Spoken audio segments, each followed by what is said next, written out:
it's different times for my journey in Factorio. I still very much a noob, but what I've been doing is just using every tool available to me, been researching and things like that. And I've decided not to look up any tutorials, anything about efficiency, and just coming up with my own ways of basically going on a voyage of discovery. So this is going to be absolutely horrifying to people that know how to play the game, I'd say. We'll start up here. My stone is coming. I've got too much stone at the moment. Mostly too much resources in every sense. So iron and stone and copper. But I've been fiddling recently with solar. It's been quite good fun. Charging these, and then they basically run out before the end of night. So I need to learn how to be more efficient with those. This is a large coal factory of drilling I've got going on, and it's connected to something that I was doing basically with iron, where I kept running out of iron. So I built all of these at the same time, switched it on, and just flooded my entire network. Over here is that's just iron ore back over there. So what I'll do is I'll follow, arguably, well, what I find the most important thing is iron. We'll follow it down into my main base.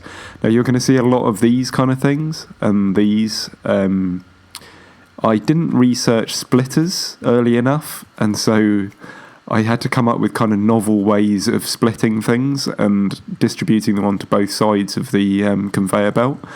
There must be a better way of doing it. Eventually I got splitters, and it has made a bit of a difference, but I don't like these gaps on the left-hand channel. I like having them completely even, so I try and do that as much as possible.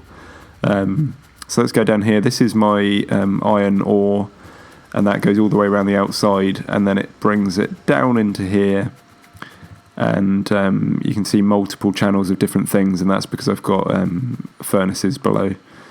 So this, for example, was this going to just be horrifying to people that know how to do this efficiently, but this was to get them onto the other channel. Now there's so much of the stuff, it doesn't actually make much difference. And then we've got multiple splitters and coming off the main lines here, and it's all been just gradually decided over time. So here we've got some furnaces making iron, and then on the other side is my copper. That's always been very clogged up and backed up, which I kind of like. It means that I'm not using too much of it. If we carry on over here, then there's another load of iron ones. Now you can see that they're not even working at the moment because there's so much iron they can't even put them down. If we follow over into here is stone. Now this is because I knew I was going to use it at some point, and basically I was smelting, I guess the word is, stone, but then I just didn't even need it. I use a lot of these chests as kind of buffers. You'll see that more in a second. This is quite a lot of steel production. A good reason as to why I use so much iron up, I guess. It then turned out I didn't need as much steel as I thought. But as I gradually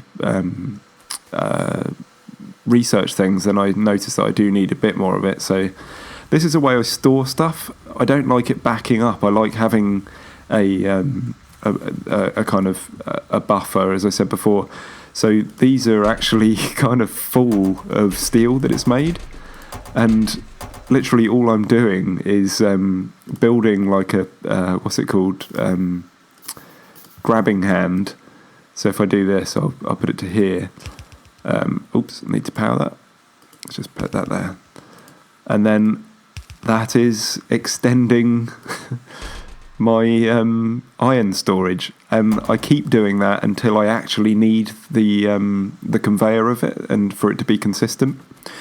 Let's go over here. Basically, this is all about research. In fact, nearly everything is about research, let's face it. So the iron comes down one side, the copper comes down the other. They're going into assembling machines, which are making ultimately green and red potions. But the green, for example, requires multiple different assembling machines. So this one is making cogs, and we've got circuit boards there.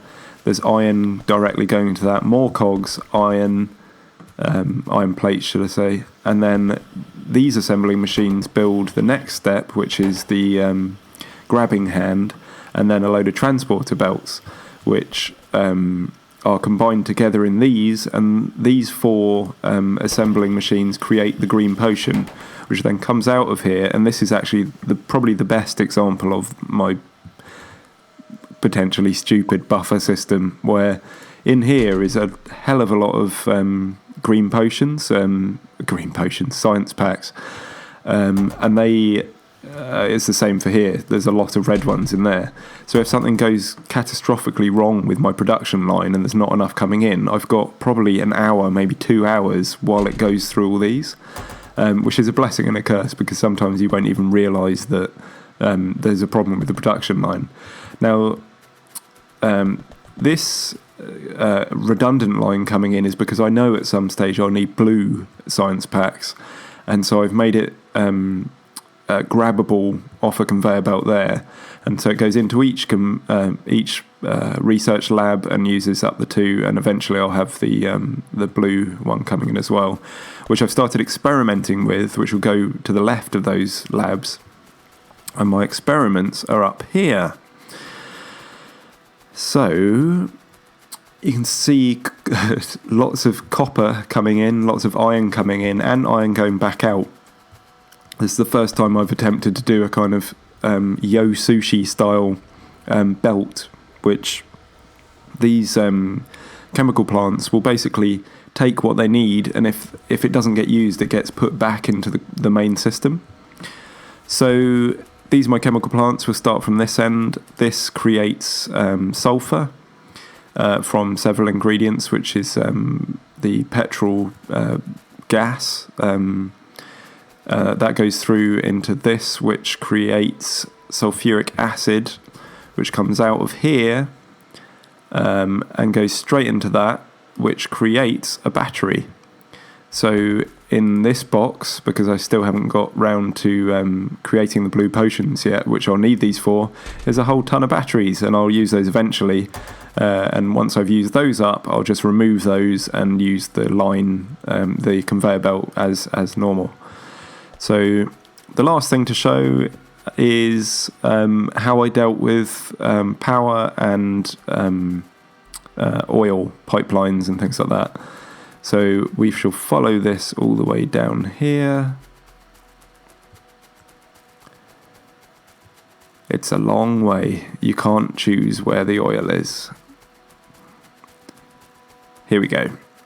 So this is my oil refinery, and took a little bit of figuring out, because I didn't really want to look anything up. The inputs are here. I've got a blank one there. So the oil goes in there, and then out comes petroleum gas, a light oil, and a heavy oil. So you can make different things out of those. I'm only using the petroleum gas at the moment. These are just stored. I'll get around to using those, I'm sure. And I do believe that is about it for now. This is about 9 hours of just fiddling around and kind of learning it as I go along. I'm kind of enjoying it this way. What I would love to know is if anyone has suggestions on how to alter things to make them more efficient. That'd be nice. I mean, it looked a lot worse than this. I kind of slowly getting used to how to make things more productive. But yeah, anyone has ideas, let me know. And As always, like and subscribe if it's of any interest, and I will talk to you in the next one. Cheers. Bye.